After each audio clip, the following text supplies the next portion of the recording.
बच्चों इस पार्ट में हम देखने वाले हैं 12.9 क्वेश्चन एल्डिहाइड कीटोन और कार्बोक्सिलिक एसिड चैप्टर में एक्सरसाइज का 12.9 क्वेश्चन। तो क्वेश्चन हमसे पूछ रहा है कि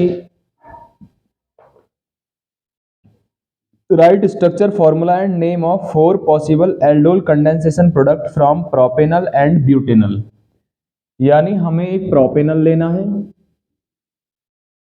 CH3 CH2 और CHO। दूसरा लेना है हमें ब्यूटेनल CH3 CH2 CH2 और CHO, और इन दोनों का क्रॉस एल्डोल प्रोडक्ट हमें बनाने हैं। हमें पता है ये दोनों एल्डिहाइड हैं, दोनों में ही अल्फा हाइड्रोजन है, तो इसके 4 क्रॉस एल्डोल प्रोडक्ट बनेंगे। कितने बनेंगे? 4 क्रॉस एल्डोल प्रोडक्ट। और फिर हमें चारों एल्डोल प्रोडक्ट में ये भी बताना है कि इनमें कौन सा न्यूक्लियोफाइल होगा और कौन सा इलेक्ट्रोफाइल होगा। ये हमारा क्वेश्चन है। तो देखते हैं इसका सबसे पहले हम जब इन दोनों की रिएक्शन कराएंगे तो पहले हम पहले ये दोनों मॉलिक्यूल ये लेने हैं। इन दोनों के मतलब आपको इलेक्ट्रोफाइल भी ये लेना है, न्यूक्लियोफाइल भी ये लेना है। फिर दोबारा में आपको इलेक्ट्रोफाइल भी ये लेना है, न्यूक्लियोफाइल। फिर ये शुरुआत पहले लेना है, ये बाद में, फिर ये पहले और ये बाद में। इस प्रकार से हमें 4 प्रोडक्ट बनाने हैं। ठीक है, तो यहाँ से देखेंगे हम पहला प्रोडक्ट। फर्स्ट पहले मैं लेता हूँ प्रोपेनल के 2 molecule CH3 CH2C double bond O single bond H plus CH3 CH2 और CHO। रिएक्शन कराएंगे डाइल्यूट NaOH के साथ। तो इसके हाइड्रोजन को, ये जो अल्फा वाला हाइड्रोजन है, इसको यहाँ ट्रांसफर कर दोगे, इसको नेगेटिव, इसको पॉजिटिव। ध्यान रखना है पहला वाला इलेक्ट्रोफाइल है और दूसरा वाला न्यूक्लियोफाइल है। ठीक है, यहाँ से H यहाँ पे ट्रांसफर हो जाएगा, तो क्या हो जाएगा? CH3 CH2C, C के ऊपर आ जाएगा OH और C से जुड़ जाएगा CH जुड़ा हुआ है। ये वाला यहाँ बचा CH, क्योंकि हाइड्रोजन यहाँ से निकल गया तो क्या बचा है पर CH। ये जुड़ जाएगा इस कार्बन से, और इससे जो पहले CH3 जुड़ा हुआ है उसे नीचे लिख देंगे या ऊपर, और आगे बना देंगे CHO। फिर हम कर देंगे इसको हीट करोगे तो यहाँ से OH और यहाँ से H, CH3 CH2 CH double bond C single bond CH3 और सिंगल बॉन्ड CHO। ये हमारे पास पहला प्रोडक्ट बनेगा। दूसरे प्रोडक्ट में हम क्या काम करेंगे? हम केवल ब्यूटेनल लेंगे। दूसरा प्रोडक्ट जब बनाएंगे तो क्या लेंगे? केवल ब्यूटेनल। तो CH3 CH2 CH2C double bond O single bond H। यहाँ से इस बॉन्ड को तोड़कर यहाँ ये नेगेटिव, ये पॉजिटिव। उसके बाद CH3 CH2 CH2 और CHO। ये मेरे पास अल्फा कार्बन है, इस वाले कार्बन का हाइड्रोजन को ट्रांसफर कर देंगे इस वाले ऑक्सीजन के पास, डाइल्यूट NaOH। तो क्या होगा? CH3 CH2 CH2C के ऊपर आ जाएगा OH और आगे जुड़ जाएगा H। यहाँ पर OH आ जाएगा, H यहाँ जुड़ जाएगा, ये वाला CH जो है इससे जुड़ जाएगा, अल्फा वाला CH, और इससे जो जुड़े हुए हैं नीचे उसको मैं ऊपर जोड़ देता हूँ, CH2 और CH3 को। तो CH2 और CH3 ऊपर और आगे जोड़ देंगे CHO। फिर मैं इसको हीट कर दूंगा। जब हीट करेंगे तो यहाँ से निकलेगा OH और यहाँ से निकलेगा H, यानी अल्फा कार्बन से H और बीटा कार्बन से OH। तो यहाँ से OH निकलेगा बीटा कार्बन से, तो क्या बचेगा? CH। फिर डबल बॉन्ड, यहाँ से H निकल जाएगा तो C बचेगा, C से जुड़ जाएगा ऊपर CH2 और CH3 और आगे आ जाएगा CHO। एक प्रोडक्ट इसमें ये बनेगा। दूसरा, अब तीसरा प्रोडक्ट जब हम बनाएंगे तो तीसरे प्रोडक्ट में पहले इसे रखेंगे, दोबारा इसे। इसमें ये इलेक्ट्रोफाइल है और ये न्यूक्लियोफाइल है। इसको पहले रख लेंगे प्रोपेनल को, तो CH3 CH2 C double bond O और सिंगल बॉन्ड H प्लस दोबारा लेंगे ब्यूटेनल, CH3 CH2 और CHO। इस वाले ये कार्बन इसमें अल्फा है, अल्फा वाले कार्बन को हाइड्रोजन को यहाँ ट्रांसफर कर देंगे, इस बॉन्ड को तोड़कर क्या कर देंगे, नेगेटिव है ये पॉजिटिव। डाइल्यूट NaOH के साथ रिएक्शन कराएंगे, CH3 CH2 C के ऊपर OH और H जुड़ जाएगा। ये वाले H को यहाँ ट्रांसफर कर देंगे, CH हो जाएगा, CH से आगे जुड़ जाएगा CHO और जो पीछे जुड़े हुए थे उनको ऊपर जोड़ देंगे, CH2 और CH3। हीट करेंगे तो यहाँ से OH यहाँ से H, CH3 CH2 CH double bond C CH2 CH3 और ये CH2, सब में H2 निकलेगा। तीसरा प्रोडक्ट ये बन जाएगा।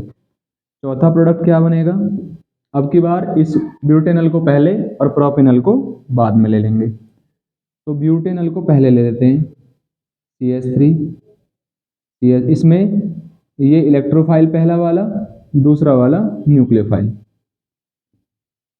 CH2 C double bond O single bond H plus CH3 CH2 और CHO। डाइल्यूट NaOH के साथ रिएक्शन करा देंगे।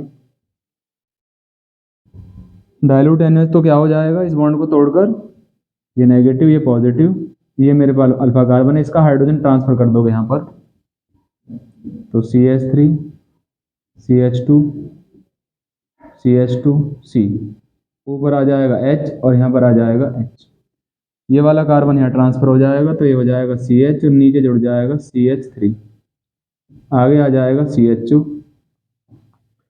और फिर मैं इसको हीट कर दूंगा। हीट करने पर यहाँ से OH और यहाँ से H निकल जाएगा, CH3 CH2 CH2 CH आ जाएगा यहाँ पे डबल बॉन्ड, फिर C, फिर CH3 और फिर CHO। इस प्रकार से हमारे पास 4 प्रोडक्ट बन जाएंगे, एल्डोल कंडेंसेशन प्रोडक्ट। और इसमें क्या है, ये वाला जो होगा ये इलेक्ट्रोफाइल और दूसरा वाला क्या होगा, एक न्यूक्लियोफाइल की तरह वर्क करेगा। ठीक है, तो ये क्रॉस एल्डोल कंडेंसेशन हमें होता है। इसमें दूसरे कार्बन जो दूसरा हमारे पास जो मॉलिक्यूल होता है उसका अल्फा हाइड्रोजन यहाँ ट्रांसफर हो जाता है और उसका अल्फा कार्बन यहाँ पे जुड़ जाता है। ठीक है ना, फिर बाद में हीट करते हैं तो अल्फा कार्बन से निकलता है क्या, H, और बीटा से निकलता है OH, और फिर हमारे पास अल्फा बीटा अनसैचुरेटेड एल्डिहाइड या फिर कीटोन बन जाता है। ये क्वेश्चन नंबर हमारे पास 12.9 था और रिएक्शन थी एक क्रॉस एल्डोल कंडेंसेशन, क्योंकि इसमें दोनों एल्डिहाइड थे वो अलग अलग एल्डिहाइड थे, सेम होते तो रिएक्शन हो जाती एल्डोल कंडेंसेशन, अलग अलग हैं तो रिएक्शन का नाम हो गया क्रॉस एल्डोल कंडेंसेशन।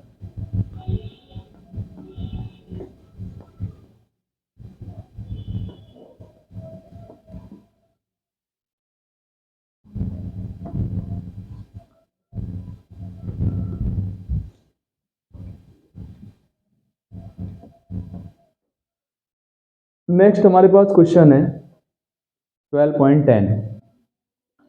12.10 में हमसे बोला है कि an organic compound with molecular formula C9H10O। तो 12.10 क्वेश्चन में कह रहा है कि एक कंपाउंड है जिसका मॉलिक्यूलर फॉर्मूला है C9H10O, फॉर्म 2,4 DNP यानी 2,4 डाइनाइट्रोफिनाइल हाइड्रोजन के साथ रिएक्शन कर सकता है, तो वो एल्डिहाइड भी हो सकता है और कीटोन भी, लेकिन वो कह रहा है वो टॉलेंस रिएजेंट को रिड्यूस कर सकता है। तो इसका मतलब वो कोई कीटोन है और वो कैनिजारो रिएक्शन भी देता है, तो ऐसा कीटोन है जिसमें अल्फा हाइड्रोजन नहीं है और विग्रस ऑक्सीडेशन से वो देता है 1,2 बेंजीन डाई कार्बोक्सिलिक एसिड। ठीक है, तो हमसे कह रहा है कि भाई वो DNP से रिएक्शन कर सकता है, तो DNP से एल्डिहाइड भी हो सकता है और कीटोन भी हो सकता है। लेकिन वो टॉलेंस रिएजेंट को रिड्यूस कर रहा है, ठीक है। तो वो क्या होगा, हमारे पास कोई एल्डिहाइड होगा। अब यदि मैं यहाँ पे कार्बन और हाइड्रोजन का कंपैरिजन करूं नंबर का, तो दोनों का नंबर सेम है। इसका मतलब है कोई ये हमारे पास एरोमेटिक एल्डिहाइड है, एरोमेटिक एल्डिहाइड है। लेकिन अभी इसमें कार्बन हुए हैं 7, तो और इसमें 9 कार्बन करने के लिए मैं यहाँ पे CH2 और CH3 जोड़ दूंगा। तो ये वो कंपाउंड है, इसका नाम हो जाएगा 2 इथाइल बेंजल्डिहाइड। ये वो कंपाउंड है जो 2,4 DNP के साथ रिएक्शन कर सकता है। तो मैं यहाँ पर क्या है 2,4 DNP के साथ जब रिएक्शन कराऊंगा इसकी, तो H2N NH 2,4 डाइनाइट्रोफिनाइल हाइड्रोजीन बना लूंगा NO2, और यहाँ पर भी NO2। तो यहाँ से H2 और ये H2O बाहर निकल जाएंगे, ये दोनों क्या है यहाँ से बाहर निकल जाएंगे H2। तो बचेगा क्या इसके अंदर, बेंजीन रिंग बचेगा। CH2 CH3, यहाँ पे आ जाएगा मेरे पास CH double bond N single bond NH, फिर C डबल बॉन्ड O और C NH आ जाएगा, NH से जुड़ जाएगा मेरे पास बेंजीन रिंग। और बेंजीन रिंग की मैं 2 पोजीशन पर और 4 पोजीशन पर जोड़ दूंगा, क्या H2O बाहर निकल जाएगा। तो ये एक तो रिएक्शन ये देता है। दूसरा, ये कंपाउंड रिएक्शन देता है हमारे पास टॉलेंस रिएजेंट को रिड्यूस कर देता है। तो जब इसकी मैं रिएक्शन कराऊंगा, यहाँ पे लूंगा टॉलेंस रिएजेंट, टॉलेंस रिएजेंट, तो फिर ये टॉलेंस रिएजेंट को रिड्यूस कर देता है, तो खुद ऑक्सीडाइज हो जाएगा, COO माइनस में कन्वर्ट हो जाएगा, और ये आ जाएगा CH2 और CH3। एक हमसे ये कह रहा है कि ये कंपाउंड विग्रस ऑक्सीडेशन कराने पर 1,2 बेंजीन डाइकार्बोक्सिलिक एसिड बनाता है। तो यहाँ पे मुझे क्या कराना है, विग्रस ऑक्सीडेशन, विग्रस ऑक्सीडेशन। तो जब मैं इसका विग्रस ऑक्सीडेशन कराऊंगा इस कंपाउंड का, तो मुझे क्या मिलेगा, CH भी COOH में कन्वर्ट हो जाएगा और CH2OH भी COOH में कन्वर्ट हो जाएगा। इस प्रकार से हमारा कंपाउंड ये हो जाएगा 2 इथाइल है इसका नाम जब लिखेंगे तो क्या हो जाएगा, 2 इथाइल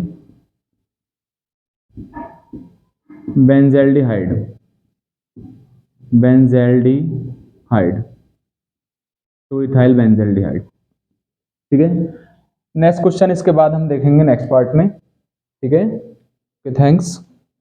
इस प्रकार से इस क्वेश्चन को हम कर लेंगे।